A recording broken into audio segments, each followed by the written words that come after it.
Okay. So, what's going on, guys? Rolling into week 4 of the NFL. Got Saturday night selections. Go over the week 4 rankings, 1 through 36 for your running backs and your wide receivers. I'm going to do your top 3 stardoms. Each of your sets, so your running back 1s, 2s, and 3s. Same with your wide receivers. So one player from each of that kind of 12-person set. So you should have one in each of those little categories. If not, try to get there. Your sit-ems for the week, so 2 players from the running backs and 2 players from the wide receivers that are in the top 36 that might not have the best week, so you probably don't want to start them. They're going to go into the rookie of the week, and then round things out with our 30-second salaries, where we kind of go over some of the FanDuel bets and the lines for this week that look kind of favorable, or maybe the bookies kind of didn't quite have their head screwed on right for this week. So, rolling into it. Got the week 4 running back rankings. Like I said, there's 3 tiers, 12 players in each tier. So I'm going to run through these real quick. You got Jonathan Taylor versus Tennessee, Saquon Barkley versus Chicago, Christian McCaffrey versus Arizona, Nick Chubb at Atlanta, Austin Eckler at Houston, Leonard Fournette versus Kansas City. You had Joe Mixon versus Miami, who played on Thursday, and he had 17.5 points. Najee Harris versus New York Jets, Derrick Henry at Indianapolis, Aaron Jones versus New England, Jamal Williams kind of filling in for DeAndre Swift as he's hurt, versus Seattle's 32 ranked defense. So that kind of be a big one if you have him in the waiver wires. It'd be a good spot to pick up. Let me fix this a little bit here. Alvin Kamara coming back from the injury versus Minnesota to wrap up your tier 1 running back. So those are your kind of targets. If you need a running back, this is someone you want to have. Someone in this top tier 1. Tier 2, you got Javonte Williams at Las Vegas, Khalil Herbert at New York Giants, filling in for David Montgomery with that injury. And Giants are not doing super great against the run, so if you have them on the waiver wire, super awesome pickup right there. Cordero Patterson versus Cleveland, Dalvin Cook at New Orleans, James Robinson at Philly. You got James Conner at Carolina for number 18. You got Dameon Pierce versus LA Chargers. Jeff Wilson Jr. versus the Rams. Antonio Gibson at Dallas. Josh Jacobs versus Denver. Miles Sanders versus Jacksonville. And Ezekiel Elliott versus Washington to wrap up your tier 2s. And then you're going to roll into your tier 3s. A.J. Dillon versus New England. Kareem Hunt also at Atlanta. Clyde Edwards-Helaire at Tampa Bay, Tony Pollard versus Washington, Breece Hall at Pittsburgh, Devin Singletary at Baltimore.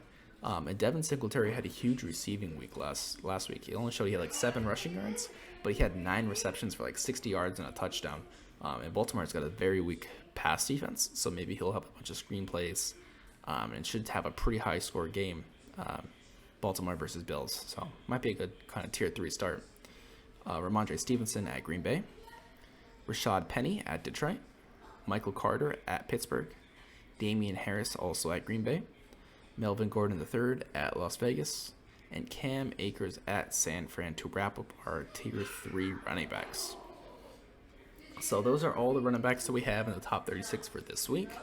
Like I said, you already had Joe Mixon play versus Miami. You had Chase Edmonds actually fall out of the top 36. So a little bit surprised there, but Miami seemed to be a very pass-heavy offense. Kind of concerned to see how it'll be without Tua, because he had those concussions back-to-back within, 4 days. So now you have Teddy Bridgewater taking over. Tyreek Hill seemed to do okay. Jalen Waddle definitely kind of fell behind in this last week versus Cincinnati. So we'll see how that kind of translates into the coming weeks with Tua's health and Teddy Bridgewater taking over. But with that being said, let's roll into our week 4 wide receiver rankings. So, tier 1, the Triple Crown winner from last year, Cooper Kupp at San Francisco.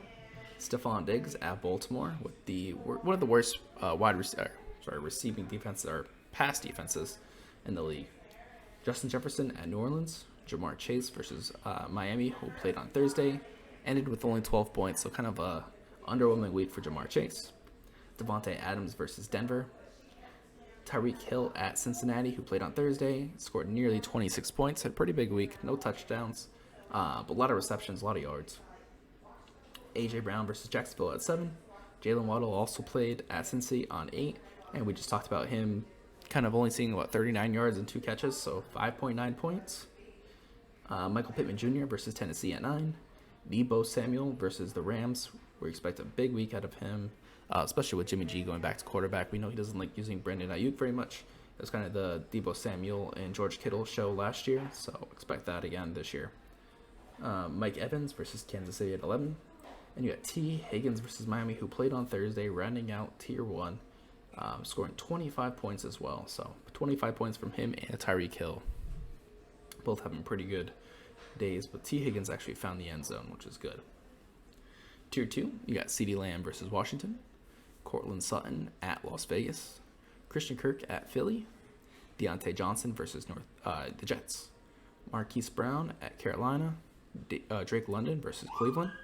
Mike Williams at Houston. Amari Cooper at Atlanta. Brandon Cooks versus the Chargers. DK Metcalf at Detroit. Gabe Davis at Baltimore. And then Rashad Bateman versus Buffalo. So those guys are playing each other, Davis and Bateman. I would definitely take the Davis side there, but see how that matchup goes. Should be an exciting one. Stephon Diggs should light it up in that match as well. Gabe Davis coming back from an ankle injury. We'll see how he plays. He's kind of been underwhelming since week 1, but we'll see. And Tier 3, you got Terry McLaurin at Dallas. Devontae Smith versus Jacksonville. Chris Olave versus Minnesota. That game is going to be in London. So kind of that's a little bit of a weird one. All the guys play. The games end up being a little funky.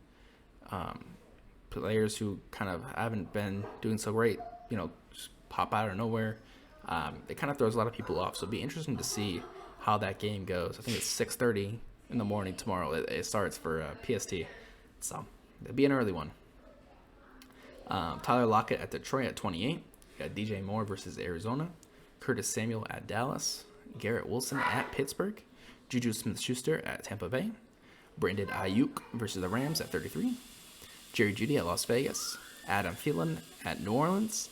And rounding out 36, Tier 3 is Elijah Moore at Pittsburgh. So some really good matchups, some not so good matchups, but these are our top 36 wide receivers for Week 4. Sorry about that. But this will lead us into our first 3 running back starts, our Tier 1, Tier 2, and Tier 3 running backs. Starting off, we have the man, Nick Chubb, who is in first for yards this season. The first 3 games, he's got 341 yards, so he's averaging a little over 110 yards a game. He started out in Carolina at 141. The Jets, he didn't have quite as much yards, but he found the end zone 3 times. And then Pittsburgh, he kind of had that balance where he had 113 yards and a touchdown. And with this weak Falcons defense, right, they're allowing about 4.8 yards per rush. And Nick Chubb's averaging 5.5. So this man's going to just eat up defenses. I think he finds the end zone once, if not twice, into the Falcons. And the Browns actually, I think, are not favored by much going into Atlanta. But it should be a very good matchup for Nick Chubb. He should have 20 to 25 fantasy points this week. The over-under for him is 91.5 yards. He's beat that twice this year and only missed it once by 4 yards. So I think it's a pretty safe to go over in the 91.5, especially against a very weak Falcons defense. So I'm taking the over 91.5. Nick Chubb is going to light it up against the Falcons. Starting running back 2 was actually a backup running back, right? We had David Montgomery going down last week early, and then Khalil Herbert stepped in, put up nearly 160 yards and 2 touchdowns against the Houston Texans, and actually pulled out the win versus Houston at home. It was averaging 8 yards a carry that game, and over the first 3 games of the year, he's averaging 7.3 yards per carry. And there's no crazy, outrageous run that kind of blows it out of proportion, right? He's had a 152-yard run But if you take that away, he still has 19 rushes for 100 yards, averaging over 5 yards a carry, which is kind of insane. But they have him at 7.3 yards per carry so far against a Giants defense that's allowing 5.2 yards per carry and 415 yards on the ground through the first 3 weeks. So he's set up for having a monster game. The Bears wide receivers are non-existent, so they have to rely on this run game. And FanDuel has them at a 75.5 over under, hammering that over. David Montgomery's hurt; he's not splitting any time. He's gonna be that workhorse back going into the Giants. I think easily we see another 100-yard game plus a touchdown zone. So he was a huge waiver wire pickup for everyone this week. So if he's still there, pick him up, start him. He's going to get you guaranteed 16 plus points. All right, the 100 yards and a touchdown. He found the end zone twice last week, putting up nearly 30 points. So I don't know if he puts up 30 points again, but I'd say at least maybe 16 to 20. So pretty solid performance from Khalil Herbert. That's what we expect. And going into Stardom 3, this one's a little bit of a risk, right? We got Ramondre Stevenson of the Patriots. So there's a couple things that kind of lead me into Ramondre Stevenson. One, we've seen this is last week was the first week he out-carried Damian Harris, which is a good sign for Stevenson owners, right? Through the first 3 games, he's averaging 5 yards a carry after kind of a tough start in the Miami game where he was only averaging over 3. Packers have not been good against the run this year. The wide receivers, against the pass, they've been very tough. And with the Patriots, Mac Jones being out for who knows how many weeks, Jacoby Myers is hurt. He's not playing. They're going to have to rely on the run, and Bill Belichick's not scared of that. We had that game last year where Mac Jones had a total of 3 passes against Buffalo, and he ran about 250 yards in that nasty weather game. So he's not afraid to run the ball over and over and over again. Because we don't know how much Brian Hoyer is going to throw the ball, especially with no Jacoby Myers. You'll have Devontae Parker, you'll have Nelson Aguilar. But I expect Stevenson and Damian Harris to have a ton of workload this week. But I think Stevenson gets the better half of it. I think he finds the end zone versus the Packers. And he might get more of a workload than Damian Harris. So we'll see how that goes. But we have him in the Stardom running back 3 slot, or maybe the flex slot if you have a space for him. Rolling into wide receivers, can't go. We wanted to kind of hold off on this guy, but he's having too good of a season to kind of leave out, especially this week against a abysmal Ravens pass defense. You have Stephon Diggs, right? First in touchdowns, third in receptions, third in yards. He is just checking all the boxes. Even Miami, he was going out every other play with cramps. And he's still, puts up 7 receptions, 74 yards. I mean, it's not his best week, but he still put up 14 points on a down week. I still believe he's number 1 overall for wide receivers. Him or Cooper Kupp. It's very close between the two of them. But this Ravens defense is not good at all. I mean, they're giving up 1,000 yards in 3 games to wide receivers and 7 touchdowns. 2 touchdowns and 300 yards a game passing? It's actually insane. That's kind of part of it's going to be that Miami Dolphins Ravens game where Jalen Waddle and Tyreek Hill both had nearly 200 receiving yards and 2 touchdowns apiece. So Stephon Diggs should light it up. Josh Allen has that bounce back game after a close loss at Miami, where all things said and done, I think Bills won that game 9 times out of 10. But got that revenge game this week versus the Ravens. The over/under is 84.5 yards. And on Stephon Diggs' down week, he missed it by 10 yards. So, you gotta take Stephon on the over. He's gonna at least 85 yards, especially into this defense that's allowed over 1,000 yards in 3 games.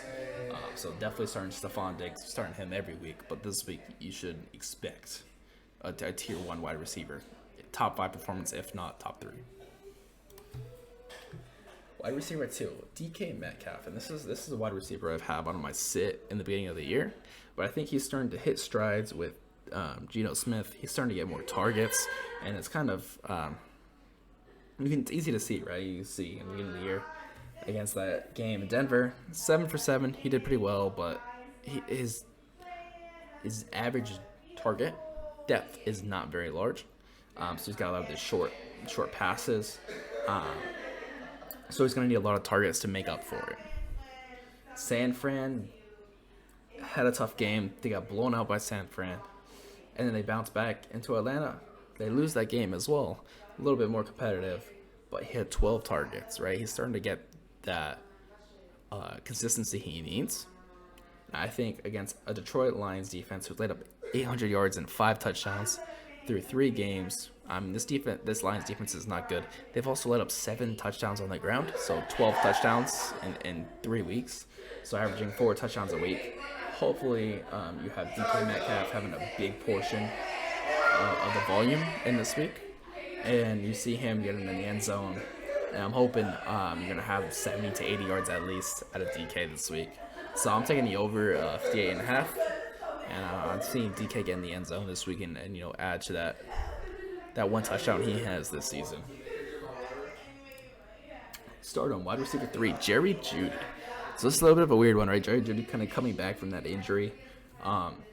His best week of the year was his first week, right? That game against Seattle, 4 receptions, 100 yards and a touchdown. Looked elite, right?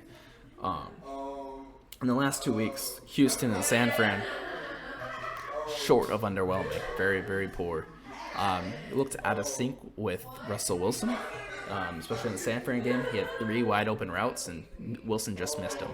So I don't think it's bad on Jeudy. I think it's bad on Wilson trying to get the speed down, got to get the connection down, and going against another poor defense in the Raiders, allowing 800 yards and 5 touchdowns the first 3 weeks.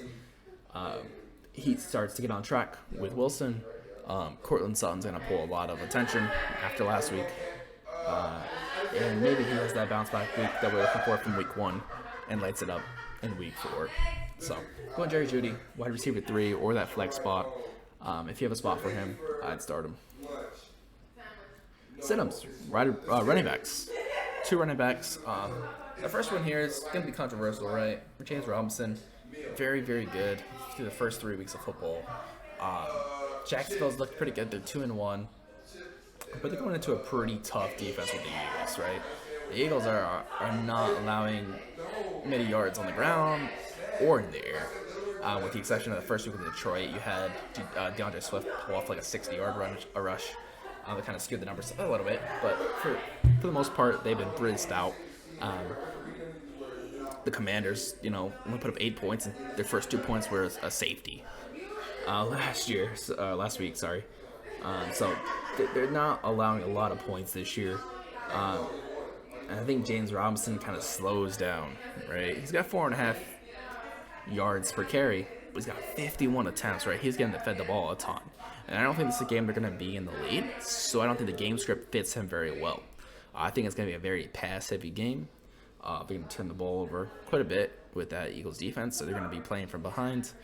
And I think, if you're looking for kind of a Hail Mary, you're going to look for your MJJ, your Zay Jones, your Christian Kirk wide receivers to have a little bit bigger day than James Robinson or Travis Etienne. And then your second one is Josh Jacobs. So Jacobs going up against an absolutely stout Broncos defense. They're not giving up many points every game. They're not giving up many yards. They're the reason that they're even competitive in these games. So the Josh Jacobs going into the Broncos, it's not a great matchup. Like I said, this game could probably be pass heavy for them again. So I bench Josh Jacobs for this week 4. Now, wide receivers. We got 2 wide receivers. One of these was on last week, and I'm just reiterating myself this week. I was correct last week. I'm going to be correct again this week. You're sitting Rashad Bateman. He was,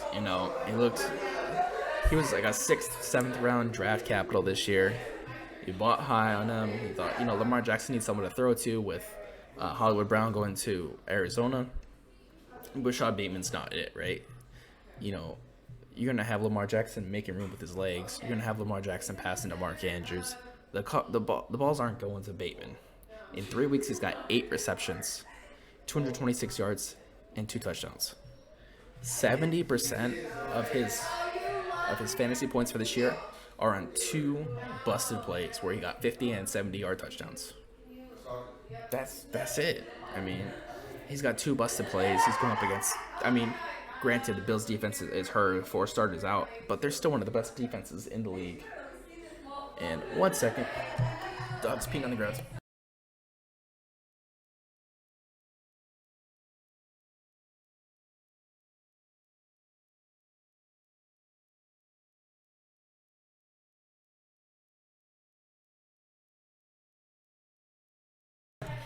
Sorry about that, a little puppy. Just thinks he can pee anywhere. And then your second one is Terry McLaurin. You got Terry McLaurin going against the Cowboys. Cowboys defense has been keeping them in a lot of these games. You know, they have Cooper Rush kind of starting at quarterback as Dak Prescott's hurt. Sources say they might be able to come back next week or the following week. You know, we can looking at week 5 or 6. So depending on when he comes back, team will obviously be in a better state offensively. But right now, it's their defense that's kind of keeping them in these games. Yeah, doggo. So Terry McLaurin's going to get locked down by Diggs. So you might have a better chance if you have Samuel or even Jahan Dotson starting over Washington. I think wide receiver 1's going to get kind of locked up, so you might have your better chance with your slot wide receiver or wide receiver 2.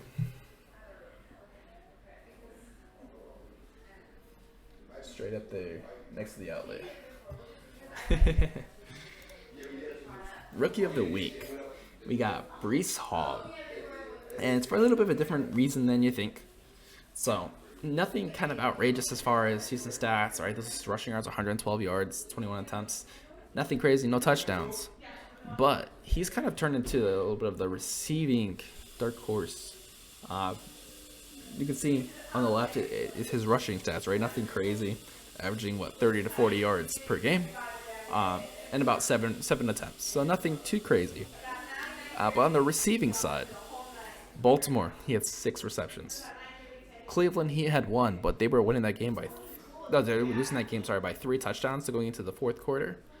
So the Jets weren't throwing glow screen passes. They were kind of throwing Hail Marys trying to catch back into the game. So the game script didn't really fit very well for him.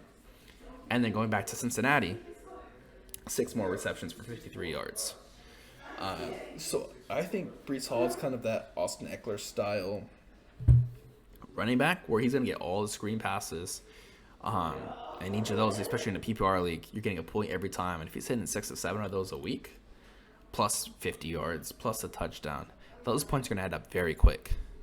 You're looking at FanDuel, his over or under for the receiving yards is 17.5 points. He had 1 week where he was under because the game script didn't fit it.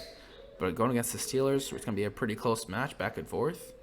I think they're just going to throw in, 6+ screen passes. He's going to hit that easily.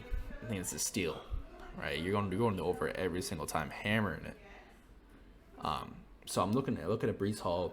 He's still kind of sharing time with Michael Carter. Hopefully, 2 or 3 weeks on the road, you're getting Breece Hall 75% of the snaps compared to Michael Carter 25. But right now, it's pretty 50-50. So looking forward to the future.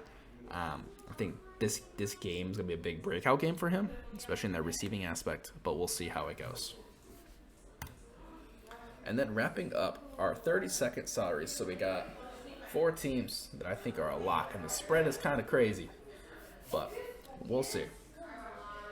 So Vikings, it's not even necessarily at the Saints. They're in London, right? And New Orleans doesn't have Jameis Winston. They don't have Michael Thomas. They have a banged-up Alvin Kamara. And they're playing in Vegas. And Vikings are only a 3.5 favorite. I think, granted, Dalvin Cook's a little banged up, but Justin Jefferson's going to go crazy. You're going to have KJ Osborne's doing well. Adam Thielen's going to go crazy. I think Minnesota dominates that game. New Orleans plays from behind. I think Chris Olave continues to get those crazy air yards. Jarvis Landry, if he can play, he's questionable. We'll see how he does. But Saints are going to have to throw the ball because they're going to be from behind. They have a banged-up team all the way around. That 3.5 line should be more of a 6.5, 7 line. So I'm going to Minnesota 3.5. Buffalo Bills, -3 at the Ravens. Granted, they had a bad week at the Bills. But through the first 3 games, they're 2-1. They have a point differential of 56 points. They're 56 points above their opponents with that Dolphins loss baked in there. So, I mean, they're blowing out teams left and right. Horrible Ravens defense. Hasn't gone up against a good defense this year. The Ravens haven't gone up against a good defense. I'm taking Bills at 3.5. Sorry, 3. Not even 3.5. Cleveland Browns at Falcons. This is what I said earlier. Cleveland Browns are only a 1.5 favorite going into Atlanta. Absolutely absurd. I mean, granted, Jacoby Brissett as quarterback, but Amari Cooper is playing out of his mind. He's got 100 yards back-to-back weeks. Nick Chubb is #1 rusher in the league. You have Kareem Hunt. You have weapons all around. Njoku's finally getting involved. You're taking Browns at 1.5 every single time. And then Arizona Cardinals at Panthers, underdogs. I think there was a stat. Cliff Kingsbury's 90% win rate as an underdog on the road. And I don't even know why Cardinals are an underdog to the Panthers. Granted, if they're home or away, but I'm taking Cardinals at 1.5 very safely. I think it's a good bet. Parlay those together if you want, 12.89, or you can take them separate at their values, depending on how you want to play it. It's up to you. It's your money. Be safe with it. Sports betting is still betting. It's still gambling. So don't bet anything you are not okay with losing. And then, if you want to be a little riskier, this is one I think we mentioned a little bit earlier, but this is one I think is very, very high chance, very high chance to hit. This is the Giants and Chicago game. Both teams have abysmally bad passing offenses.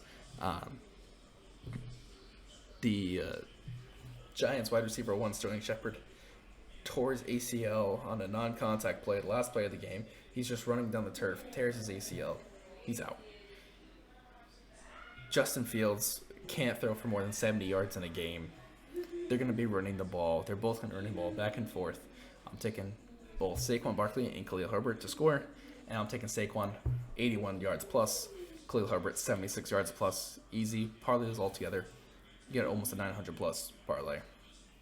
So I think it's I did a $5 bet for $45. So I think that's a pretty safe bet, but at the end of the day, it's a parlay, so it's hard to you miss one of these, you're off. So if you want to take it a little bit safer, you split them up, do each bet individual. But if you're looking for that big win, parlay them together, and I think that's a good one to do on a same game parlay.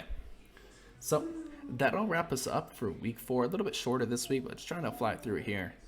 If you guys have any questions, on line up some bets, want some advice on anything, feel free to reach out. I'm going to follow up, post this on my YouTube. You can post comments there as well. So if you guys need anything fantasy-wise, sports betting-wise, feel free to reach out. I'll be here. Appreciate you guys. Thanks. Bye.